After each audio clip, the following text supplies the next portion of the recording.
গ্রীষ্ম এলেই আমাদের মনে পড়ে যায় এক নাম, আম। কাঁচা হোক আর পাকা, আমের স্বাদ ও গন্ধ যেন মন ছুঁয়ে যায়। কিন্তু জানেন কি, এই আম শুধু স্বাদের জন্যই নয়, স্বাস্থ্যের জন্যও ভীষণ উপকারী। চলুন আজ জানি কাঁচা ও পাকা আমের পুষ্টিগুণ এবং উপকারিতা সম্পর্কে। কাঁচা আমে প্রতি 100 গ্রামে রয়েছে খাদ্যশক্তি 44 kilocalorie, vitamin C 54 milligram, potassium 215 milligram, magnesium 27 milligram.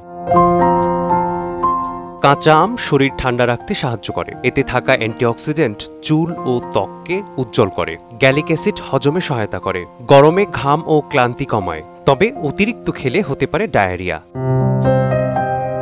পাকা আমে প্রতি 100 গ্রামে রয়েছে খাদ্যশক্তি 90 kilo calorie, iron 1.3 gram, carotene 2740 microgram, carbohydrate 11.8 gram, vitamin C 13 milligram, potassium 205 milligram, calcium 16 milligram, phosphorus 16 milligram.